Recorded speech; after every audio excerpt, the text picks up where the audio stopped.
Bonjour mes élèves de deuxième année bac option français. Alors dans cette vidéo, on va faire la suite de la correction de la série d'exercices de la leçon noyau, énergie et masse. Alors de la partie de nucléaire, alors on va faire maintenant l'exercice 3. Voilà l'exercice. Alors la formation de l'hélium à partir de deutérium et du tritium. Alors deutérium et tritium, ce sont les deux isotopes de l'hydrogène, d'accord? Alors est une réaction de fusion nucléaire spontanée qui se produit continuellement au cœur des étoiles. L'homme essaye sans cesse de reproduire cette réaction au laboratoire afin d'utiliser de façon contrôlée son énorme énergie libérée. D'accord? Le chemin est encore long pour surmonter les différents obstacles techniques. Alors on modélise cette réaction nucléaire par l'équation suivante. Alors deutérium plus tritium, il va donner l'hélium plus neutron. D'accord? Allez-y, on a les données, on a les particules et leur masse en unité masse par U, en unité de masse atomique. On a aussi la célérité de la lumière dans le vide. C est égal à 10 à la puissance 3, 10 puissance 8 mètres par seconde. Une constante de Planck, H, et deux relations de conversion. 1U est égal à 931,5 MeV par C carré. Et 1 mégaélectronvolt est égal à 1,6 10 puissance au moins 13 joules. D'accord? Alors, on a 4 questions dans cet exercice. La première, détermine le nombre A et Z de noyaux d'hélium. Deuxième question, calculer en mégaélectronvolts l'énergie libérée lors de cette réaction nucléaire. 3. On suppose que toute l'énergie libérée s'est transformée en rayonnement électromagnétique. Détermine la longueur d'onde. Alors, faites la question à dire, c'est la constante de Planck et la vitesse de la lumière dans le vide. D'accord? La célérité, bien sûr. Alors, la dernière question. Un échantillon de sol contient du tritium radioactif.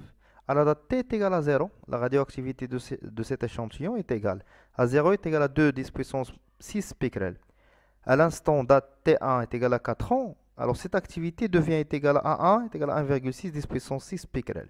Déterminer l'activité A2 de cet échantillon à l'instant de date t2 est égale à 12,4 ans. D'accord? Allez-y. Alors, pour déterminer A et B, alors on va utiliser les lois de Soddy. Alors, les lois de Soddy, de conservation de Soddy.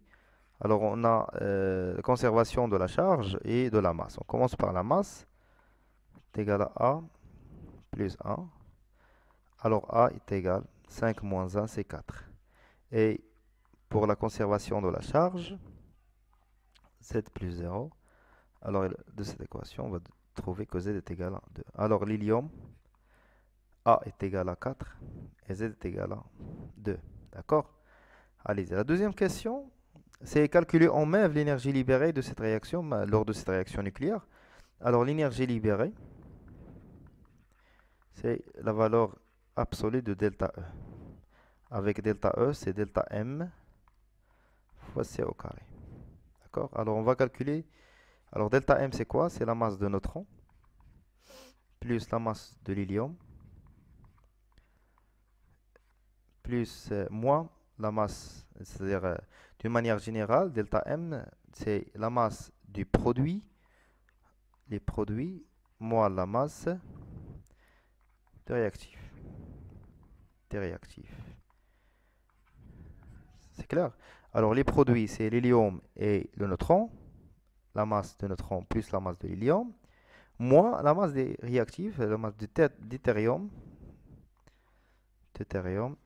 moins la masse de tritium.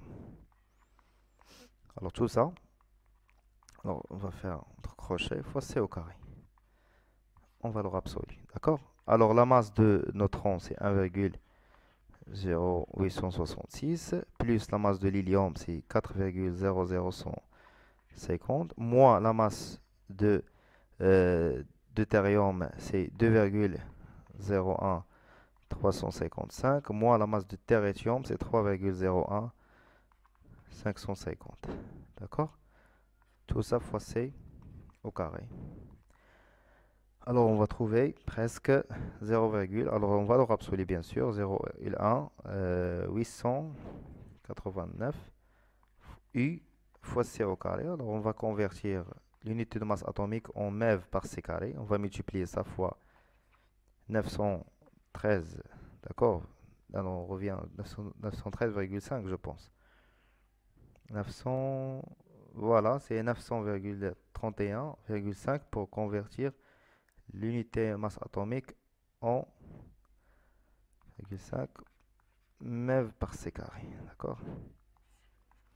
Alors on trouve 700, en fait 17,16 MeV, C carré fois C carré. Vous amplifiez C carré avec C carré, on trouve finalement l'énergie libérée est égale à 17,6 méga électronvolts. Et voilà la valeur de l'énergie libérée lors de cette réaction nucléaire. D'accord? La question 3. On suppose que toute l'énergie libérée au cours de cette transformation se transformait en rayonnement électromagnétique. Alors delta E est égal à H nu.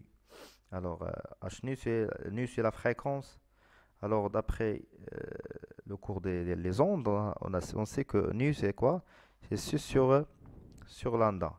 Alors c'est H, C sur lambda. Alors delta E, c'est tout simplement c'est l'énergie libérée. Alors lambda est égal à quoi?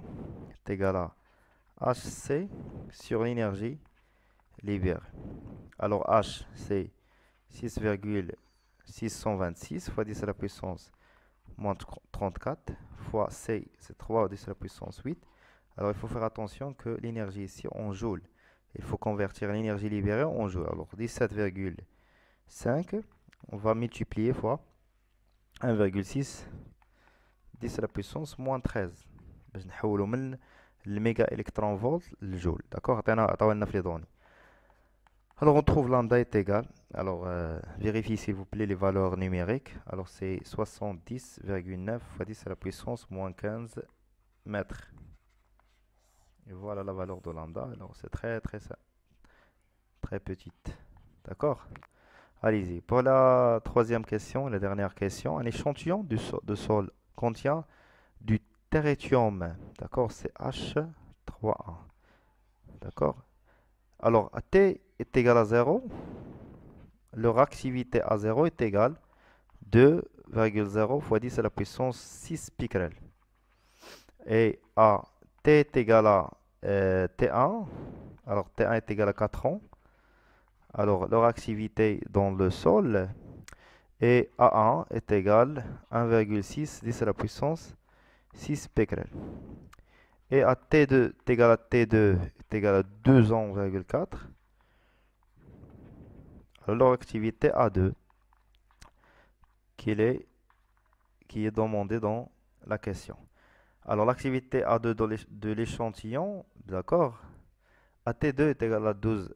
Alors, pour déterminer A2, on peut utiliser la loi de la décroissance radioactive, c'est-à-dire A2 est égal à A0 exponentielle moins lambda T2. Mais malheureusement, on n'a pas la constante radioactive de terrétium. ما عندناش لامدا وما عندناش حتى تي ان دومي، ما عندناش بجوج. الوغ ما نقدروش نستعملوا هاد لا لوا هادي باش نديتيرمينيو ا 2. الوغ كي لا سوليسيون سي سيل-لا. الوغ غنديرو لا ريغل دو 3.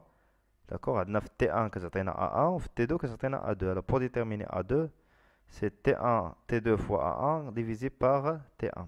Alors A2, c'est T2 fois A1 sur T1. Alors A2 est égal, T2 c'est 12,4 ans fois 1,6 fois 10 à la puissance 6 sur 4 ans. Alors on trouve l'activité A2. Vérifiez s'il vous plaît la valeur numérique, c'est 4,9 10 à la puissance 6 picrel. Et voilà la valeur de l'activité de l'échantillon après 2 ans, presque 2 ans, virgule 4. D'accord? Alors, jusqu'à ici, j'ai terminé mon exercice.